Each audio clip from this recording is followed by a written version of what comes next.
Hey guys, welcome back to my channel. Today I will be showing you 3 easy weeknight dinners that you can throw together after a long day at work. Super duper easy. The first recipe I'm going to be showing you today is for dirty rice, which is a Cajun recipe. I live in Texas, right on the border of Louisiana, and so Cajun food is just the bread and butter of this area. But this time I'm going to show you how to make it in the Instapot. If you have not gotten an Instapot, when I tell you it is a life changer, mwah, love that thing down. I was very anti the Instapot at first, mainly because I was like scared of it, scared to use it, scared that it was going to blow up. But honestly, it has been a real game changer when it comes to quick and easy meals. As you can see, I threw in some frozen vegetable medley that I got from this frozen section at Walmart because I just was trying to make this as easy as possible. Next up, I'm going to throw in some 90-10 ground beef that I got from Sam's Club, and just going to toss that in there, brown it up with that onion and celery and bell pepper medley that I have in there. Then I'm going to add in some Tony's. Any Cajun seasoning will work. Tony's is just my personal favorite, but honestly any will work, and you're going to want to put at least probably about a tablespoon, I want to say. That might seem a bit excessive, but that's where it's going to get that Cajun flavor. I don't really add any salt because the Tony's has a lot of salt in it. So I added thyme, I added smoked paprika to give it a little flavor, a little razzle dazzle. I'm always looking for quick and easy dinner ideas, so y'all let me know down below what y'all's favorite weeknight dinner is. I have been using, like I said, the Instant Pot a lot lately, but anything that can be thrown together in like 15 to 30 minutes is like my favorite.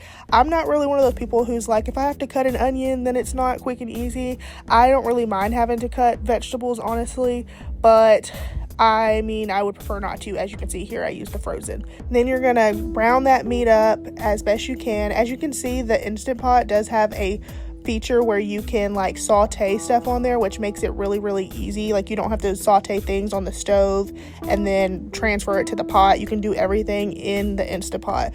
I washed some white rice and then I threw that in there. I threw in some water and some beef bouillon. That's some of my favorite stuff. Nobody wants to have to buy a bunch of cartons of beef and chicken broth when you can just do this. Then you just make sure the rice is pretty much submerged. You toss that lid on there, and then, believe it or not, it takes it only 4 minutes to cook, and then you let it naturally release for 10 minutes. And after the 10 minutes is up, as you can see, it looks delicious. You just fluff that rice up, and you have a beautiful, easy peasy, lemon squeezy weeknight dinner. I am a firm believer that you have to have a green vegetable with every meal for some fiber, so I threw some broccoli on there. The next easy weeknight dinner that me and my husband had this week was egg roll in a bowl. This is so delicious if you've never had this before. It's definitely a healthier take on an egg roll. Like, you're definitely not getting the same fried, crispy, delicious vibe. I mean, I guess you could, fry some wontons and throw that on there, but I guess that kind of defeats the purpose and makes it a little bit less easy. But it is still just as delicious in my opinion. You're going to want to brown some ground beef. You're going to throw on some seasonings, onion powder, garlic powder, ginger. You can use fresh ginger if you have it. I did not have any. That's why I used the powdered stuff. And you're just going to brown this up.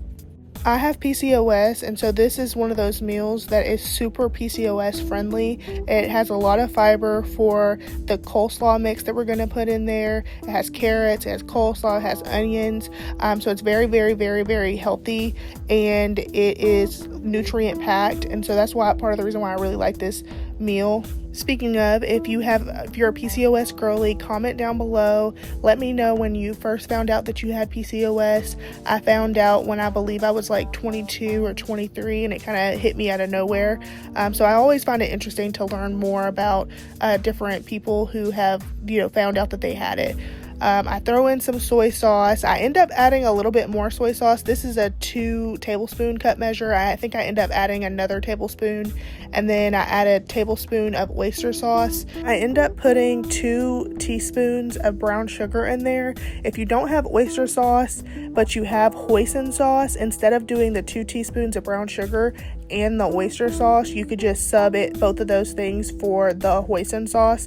I didn't have any hoisin sauce, and so I had to kind of make do and kind of do like an improv type moment here, and that's why I put those two things in there. But if you have hoisin sauce, instead just do a tablespoon or two of hoisin, and it should do the trick. I added some more garlic to this mixture, and then you kind of just want to cook this down and kind of get the coleslaw mix, cooked down and kind of caramelized, and it's kind of going to darken a little bit. I just recently got offered a new job, and so I start tomorrow. I'm a little bit nervous, but I'm so excited that I am honing in my skills on these weeknight dinners, because I haven't been working for the past 3 months, maybe even 4 months, and so I really didn't matter if it was a quick night dinner or a hard night dinner, because I wasn't working and I had pretty much had all the time in the world to come up with what we were going to have for dinner.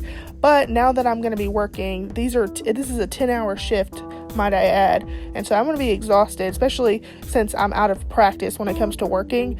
I am going to need the quickest dinners I could possibly find. This last recipe is a family favorite, and it's honestly super duper simple, and it's very versatile. You can really use this and make this whatever you want to make it. We're making barbecue chicken, and we ended up turning it into barbecue baked potatoes, but sometimes me and my husband also use it to make like barbecue like sliders or whatever. And I could also see you using this recipe for like buffalo chicken as well. I bet that would be delicious. Buffalo chicken sliders, buffalo chicken baked potatoes, buffalo chicken, anything you want to be, it to be. So this is very simple. Like I said, it's in the Instapot. Very quick and easy. You're going to want to season both sides of your chicken breast. We're going to end up searing each side of the chicken breast. I don't think that it's necessary to do this. I know some people say to do it and some people say you don't have to. I don't think it's necessary. I like to do it because I think maybe it like enhances the flavor or whatever, because the one thing about me is unseasoned chicken just gives me kind of the ick, and if I can taste the chicken a little bit too much, it makes me not want to eat it. So I don't know that it's necessary, but I always do this step, but it only takes like an extra 2 minutes to do this, so I don't know why you wouldn't. But you basically just turn on the saute setting. You cook the chicken for like 2 minutes on each side. I think this is one of those recipes that you would be able to freeze the leftovers as well. I know it's only 3 chicken breasts, but me and my husband seem to be able to get quite a few meals out of this. The economy has gotten so crazy. Groceries are so expensive.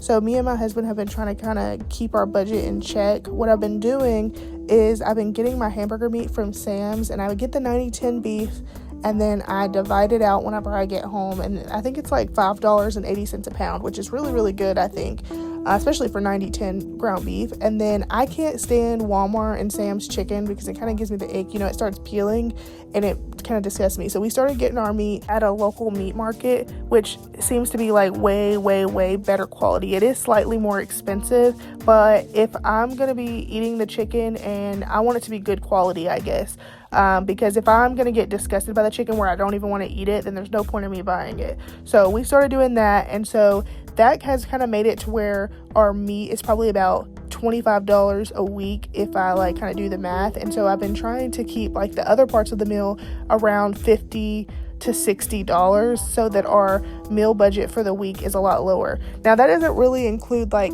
the snacks and stuff that my husband gets for work. We kind of get those at Sam's in bulk too, to try to kind of save money, and so that is a whole separate topic. And then he also works outside, so we got to get like the liquid IV.